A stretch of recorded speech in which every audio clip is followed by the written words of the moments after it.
Alright, so today we're going to be changing the points out of this 77 Oliver, and we're going to be changing it over to electronic ignition. I've already got it started here, but basically you need to take out the two screws that hold in the points, and then the condenser, or I should say the screw that holds in the points, and then the condenser screw.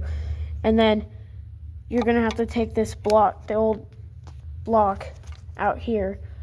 But first, gotta get the points out. I'm trying to do this one-handed.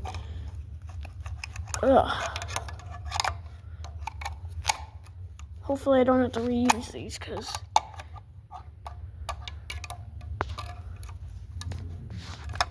oh, I just broke them. I'm gonna get this out now. Alright, well, I completely destroyed them in the process, but I did get them out there. Those were not the right points to start with for this, so I kind of had to retrofit them in there. Get this. This is the little nut that was holding on the inside there, and then gotta get this here. Twist this nut off the stud.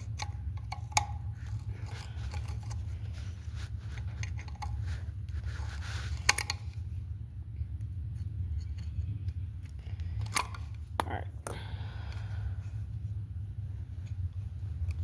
It's about 45 degrees. So my hands are cold and I can't do this when my hands are cold. Good night. I think this stud might be a little stripped, which is why it won't come off. I'll get it off. Alright, so I got this nut mostly loose, and then pull these washers off and keep them in order in case you have to put this back on. And then you got the little stud. Well, you can't really see, but take my pliers here. Got this little stud here, which just pulls out, and then you're just left with the hole there. So next,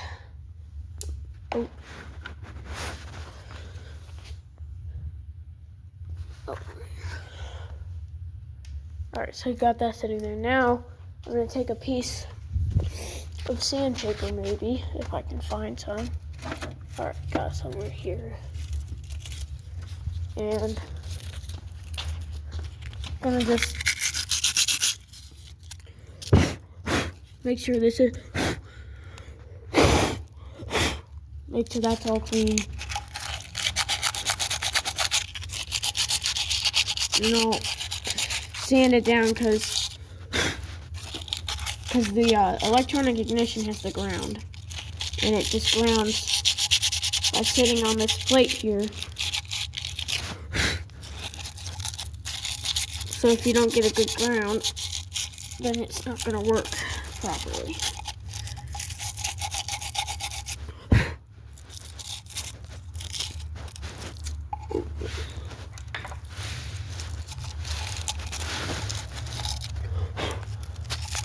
So I'm going to spend some time cleaning this. Alright, so we got our stuff from Steiner here, and we got a fire coil, hot coil, so that gives it like it's a 55,000 volt coil. And then we got the actual electronic ignition from Pentronics. So in here, on here on the distributor, you can't see it, but it says 111702, which is my distributor number, and you're going to want to make sure that you check that before you buy it.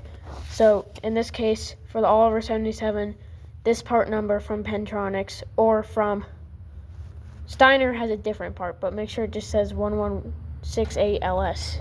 That's from Pentronics. And then when you open it up, it gives you the two ring terminals. I'm gonna set these on top of the radiator, and then pull it out, and here's this one handed is fine. Here's the actual electronic ignition. So, and then, so here's the instructions. They're very detailed. So I'm gonna read over these, and essentially here, this module right here is gonna sit in here like this. You can see it sits down, there's the screw hole right there. So I'm gonna get it all put in. And then we also have to change out this coil because we got a new one. All right, so we got the module situated in here and got the wires, and then they're just hanging down here. And then now we're gonna switch out this coil here. So I put this screw in. There's not really a hole for it, but I don't know if it'll cause grounding issues. I guess we'll find out. But now just gotta get this coil changed out. Okay, got the new flamethrower coil mounted here. Now we're gonna have to get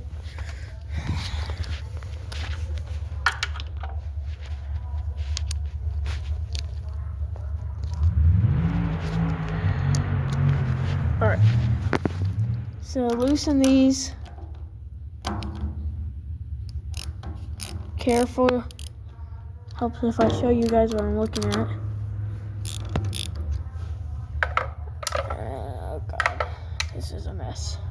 All right, loosen these. Putting this right there.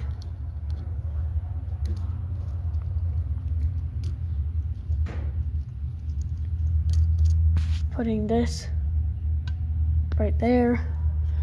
So first thing first is I'm gonna hook this, which is the old wire, those there, and then now I'm gonna get these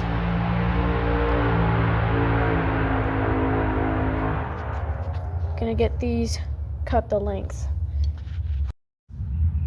All right, so we got her all back together here, got the coil hooked up, the wires back hooked up. So we're gonna go around here, make sure the gas is on. We're gonna see if it'll start. I haven't tried. Connect the battery here. I had it disconnected. Give it a little throttle.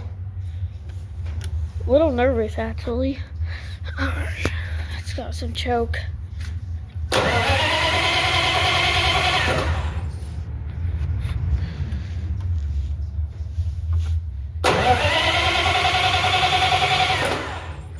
Hold on. So we ended up getting her going. Like the instructions said, sometimes these will make the timing get like off by 10 degrees or so, and that's what was causing it to not start. So I just moved the distributor a little bit, and we got it going pretty good now. So all I did was drive it from over there right up to here to put water in the radiator because I had it drained last night, and so it's not very warm, and we'll see how she starts.